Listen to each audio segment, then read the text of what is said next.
Hey guys, how's it going? Hope you're doing well. My name is Crown, and today I'm going to read you some very interesting stories that I hope that you're gonna love. And now, without further ado, let's go!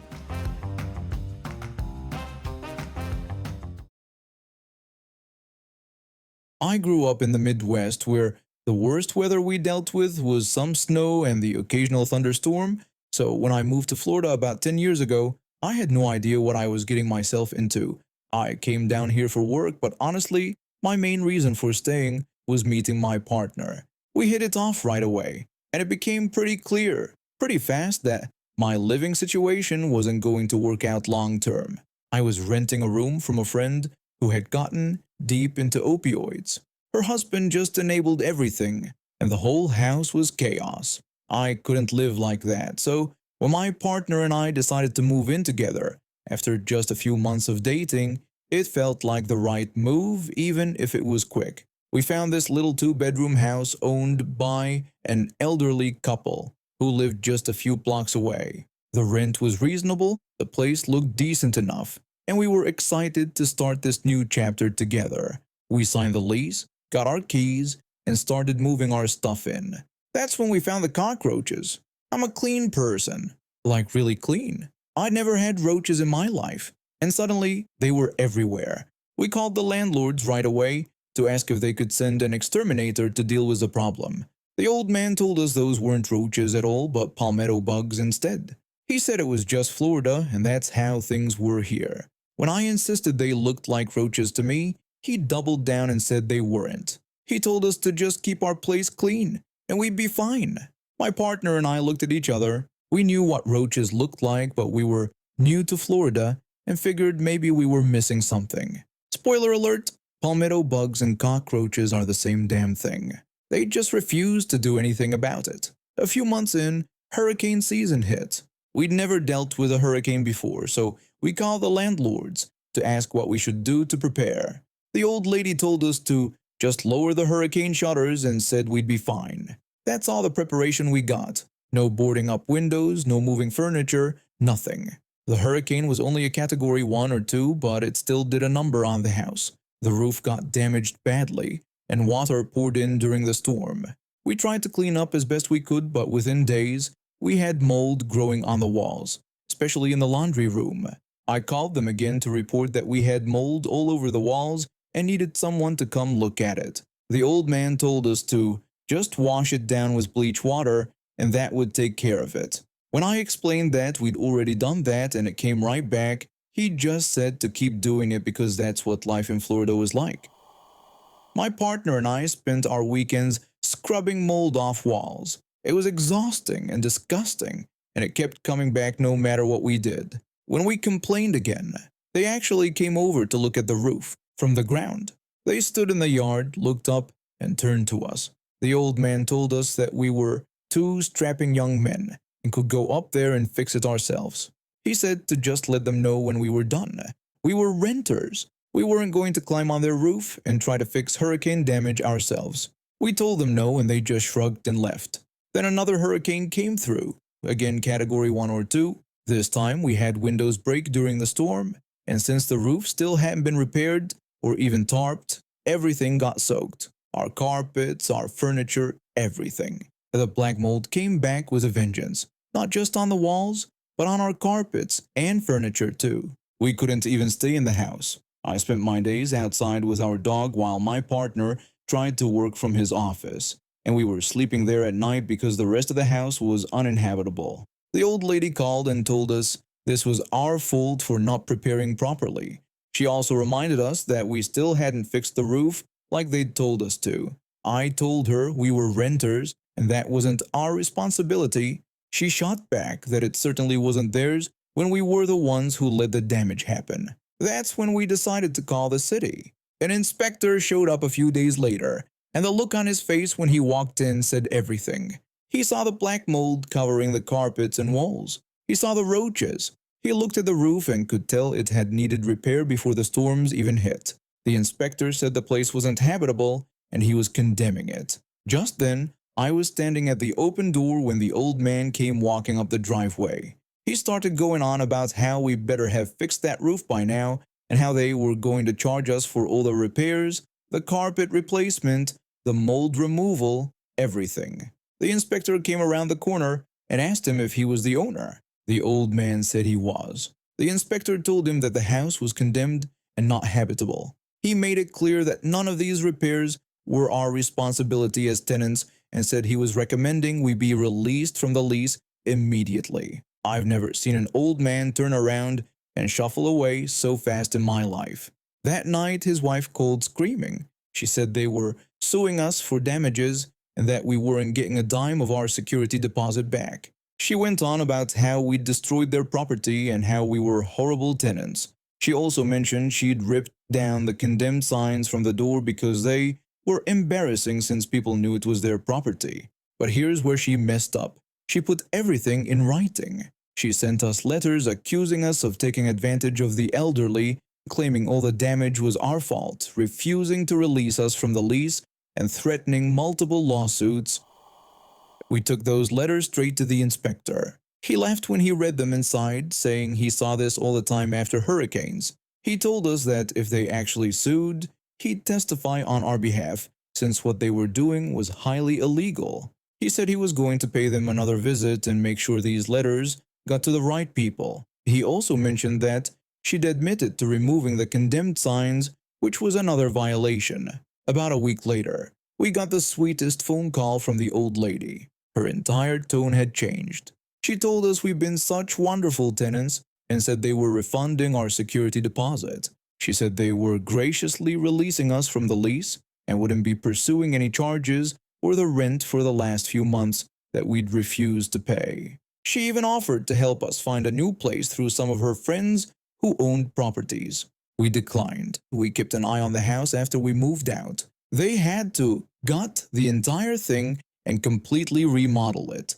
My partner and I actually grabbed some takeout one day and parked up the road to watch the crew haul out sheetrock and carpet. They could have saved themselves thousands if they'd just called a roofer and a mold remediation company in the first place. Instead, their stubbornness cost them a fortune. I still wish I could have been there when the inspectors confronted them that second time. The first time was glorious enough. So this story is about the second time I had to deal with my insane neighbor. Just to give you some context, this all went down on my 16th birthday, which was a few months after she accused me of being a store employee when I wasn't. That whole incident was a mess, but this one was even worse. It was early July, about a week before my birthday. I'd always done themed parties for my birthdays, usually centered around Marvel superheroes. This year I really wanted to do a Black Panther theme. I thought it would be awesome. I spent a good amount of time making my guest list. I invited friends from school, friends from around the city, and a bunch of relatives. Since I knew there would be younger kids coming because of the family invitations, I asked my mom if we could hire someone to dress up as Black Panther. She said she'd figure something out. It took a while to find someone willing to do it, but eventually my old friend's dad agreed to be Black Panther for the party. I was really grateful because I knew it would make the little kids excited. The day finally came. Everything was going perfectly. My friends and family were all having a great time, which made me really happy. My friend's dad was doing an amazing job in the Black Panther costume. He was patient with the kids, taking photos with them, and you could tell he was enjoying making them smile. The decorations looked great, the food was good, and everyone seemed to be enjoying themselves. I thought this would be one of my best birthdays yet. We were all in the backyard when it was time to bring out the piñata. Everyone was supposed to get a turn trying to hit it. My little cousin was up and we were all cheering for him. That's when my parents and I heard someone yelling from the front yard. At first, we didn't pay much attention because we were all focused on the party, but the yelling got louder. My dad decided to go check it out and my mom and I followed him. When we got to the front yard, we saw her, Karen, my neighbor. She was standing there looking absolutely furious about something. My dad approached her and asked why she was here and why she was shouting. Karen demanded to know why her daughter wasn't invited to the party. My dad explained that I wasn't very comfortable being near her ever since that incident at the store. Karen dismissed it as just a small accident and kept pushing about why her daughter wasn't invited. I could tell this wasn't going to end well. I pulled my dad aside and told him it was okay to let Karen and her daughter join the party. I knew she wouldn't leave unless we gave in, and I didn't want her ruining things by causing a scene in the front yard. My dad wasn't happy about it, but he agreed. Karen seemed satisfied that she got her way, and I thought maybe things would be fine. We all headed back to the backyard. Karen and her daughter followed us. For a few minutes, everything seemed okay. Her daughter was actually really sweet and seemed excited about the party. But then Karen noticed some of my guests. Specifically, she noticed that several of my friends and relatives were black. Her entire demeanor changed. She started screaming about why we would invite black people to the party. She used a racial slur that I'm not gonna repeat here. I was shocked, but I tried to stay calm. I told her that we didn't have a problem with any race and that the whole party was Black Panther themed anyway. That seemed to make her even angrier. She called me a slur for people with intellectual disabilities and started going off about how stupid I was for choosing a Black Panther theme. Her daughter tugged on her arm and told her mother to stop, saying that black people were nice people. Karen turned to her daughter with this look of absolute rage. Karen screamed that we had corrupted her daughter and called us jerks. My mom had been standing there trying to keep her cool, but that was the last straw. My mom yelled back that Karen had no right to call me those names and called her a witch. I wasn't even shocked at this point. I kind of expected something like this to happen the moment I agreed to let Karen into the party. My mom continued saying that Karen needed to treat all people how they should be treated, not treat them like dirt. Karen responded sarcastically, saying fine, if we wanted her to treat them how they should be treated, then she would do exactly that. Before any of us could react, Karen started walking toward one of my friends. He was frozen in place because he really didn't handle confrontation well, especially being yelled at. Karen grabbed the piñata bat that was lying nearby. Then she swung it hard, hitting my friend right in the stomach. He collapsed to his knees, coughing and crying from the pain. Everyone started screaming. My parents immediately pulled out their phones and called for an ambulance. They said it would take about 15 minutes to get there, but Karen wasn't done. She started walking toward my friend's dad, who was still in the Black Panther costume. Karen yelled that this was what she thought of our black superhero. She raised the bat and tried to hit him, but he was way faster than she expected. He caught the bat mid-swing and yanked it out of her hands. Then, in one smooth motion, he tackled her to the ground, face first into the grass. Here's something I should mention. My friend's dad is a police officer. I didn't know he brought his work stuff to the party, but I was really glad he had. He asked some of the adults to hold Karen while he went to grab his bag. He came back with handcuffs and his radio. He cuffed Karen right there on my lawn and told her she was under arrest. He listed off the charges: disturbing the peace, attempting to harm a police officer, child endangerment, and assaulting a minor, specifically his son. He said she would stay there while he called for a car to take her away. He radioed for backup while Karen screamed and tried to kick at anyone near her. Her daughter was crying, and I felt really bad for her. She didn't deserve any of this. My parents remembered that they had Karen's husband's phone number. They called him immediately and explained everything that had happened.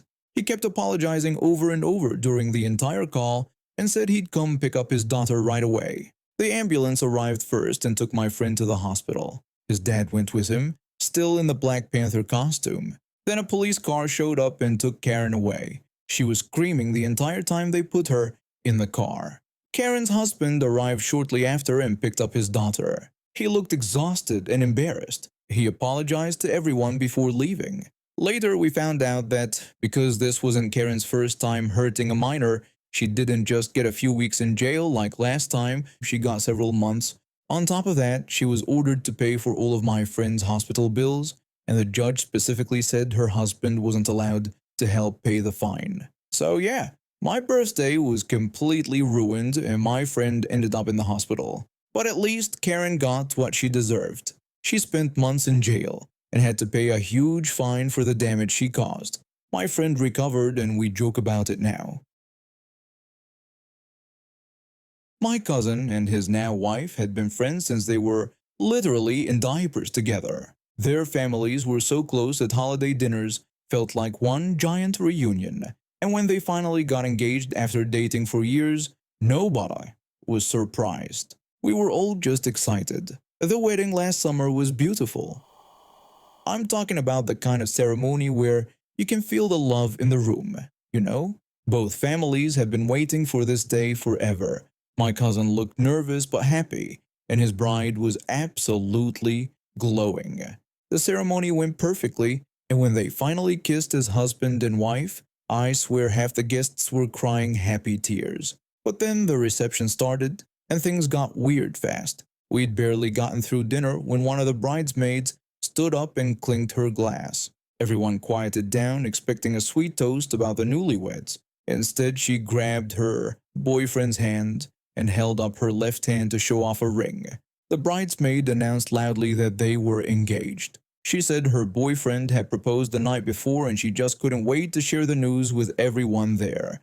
Her boyfriend stood there grinning like an idiot while she waved her hand around. People started congratulating them, crowding around their table, completely forgetting about my cousin and his wife. I watched my cousin's face full when he realized what was happening. His wife looked devastated. Her eyes were watering, but she forced this big smile on her face. She told the bridesmaid how wonderful it was and congratulated her. She even hugged the bridesmaid, but I could see her hands shaking. My cousin's wife is normally the type who doesn't take garbage from anyone. She'll call you out in a heartbeat if you're being rude. But on her own wedding day, she just stood there, smiling and pretending everything was fine, while this bridesmaid soaked up all the attention that should have been hers. The rest of the reception felt off after that. People kept talking about the bridesmaid's engagement instead of celebrating the actual wedding we were all there for. I felt so bad for my cousin and his wife. They'd planned this day for over a year, and this bridesmaid had stolen their thunder in the tackiest way possible. But here's where it gets good. A few months later, the bridesmaid started planning her own wedding. And guess who she picked to be her maid of honor? My cousin's wife. I thought she was crazy for accepting, but she just smiled when I asked her about it and said it would be fine. Her wedding was last weekend. I couldn't make it, but my cousin was texting me updates throughout the day. I wish I'd been there to see it in person. My cousin's wife has two younger sisters, maybe around 10 and 12 years old. They were chosen to be flower girls for the bridesmaid's wedding. Everything seemed normal until they started walking down the aisle. Instead of throwing white petals like they were supposed to, they were scattering bright blue ones all over the floor. The bridesmaid's face was crazy. She looked completely confused because blue didn't match her color scheme at all. She had this whole pink and gold theme going on, and suddenly there were blue petals everywhere. But what could she do? The ceremony was happening. She couldn't exactly stop everything and demand to know what was going on. After the ceremony, she started interrogating people about the petals. The wedding planner got screamed at for not checking what was in the flower girls' baskets. The poor woman looked terrified. The other bridesmaids, who were mostly mutual friends with my cousin's wife, all played dumb. One bridesmaid suggested maybe the florist made a mistake. Another one said maybe the lighting was weird and made them look blue. The bridesmaid was getting more and more frustrated, but nobody would give her a straight answer. Then it was time for the speeches. They had this huge screen set up showing a slideshow of photos that my cousin's wife had put together. She got up with the remote and started her speech normally, showing some funny photos of the bridesmaid over the years. Then my cousin's wife said she knew everyone had been wondering about those blue petals. The room went quiet. The bridesmaid was staring at her with this suspicious look on her face. My cousin's wife announced that she wanted to share some exciting news with everyone there. She said she was 5 months pregnant. The crowd made some polite congratulatory noises, but you could tell people were confused about why she was announcing this now. Then she explained that they'd just found out yesterday that they were having a boy. She said that's why she changed the petals to blue and called it a surprise. Then she clicked to the last slide. There, on the giant screen behind her for everyone to see, was an ultrasound photo. The place went absolutely insane. Some people were screaming in shock, others were gasping. The bridesmaid looked like she was about to explode. But the bridesmaids who were in on it started cheering so loud that my cousin said his ears were ringing. The bridesmaid had been a nightmare to work with, making her bridesmaids pay insane amounts of money for ugly dresses and treating them like servants. The bridesmaid asked if she was kidding right now, yelling about how this was her wedding. My cousin's wife responded by saying she thought the bridesmaid would be happy for her. She pointed out that the bridesmaid had seemed so excited to share her own engagement at my cousin's wedding, so she figured the bridesmaid would understand how she felt. The bridesmaid started yelling even louder. Security ended up escorting my cousin and his wife out while she was screaming at them. But my cousin said they were both laughing the entire time. The bridesmaid's mother followed them outside and started yelling at my cousin's wife about being disrespectful and ruining her daughter's special day. My cousin's wife told her to please not get too close. She reminded the mother sweetly that she was pregnant and wouldn't want anything to happen to the baby. My cousin sent me videos of the whole thing, and I watched them at least 5 times. The bridesmaid looked absolutely shocked when that ultrasound photo came up on the screen. Most of those bridesmaids don't talk to her anymore. Can't say I blame them. And now we have reached the end of today's stories. Thank you for watching, and see you next time.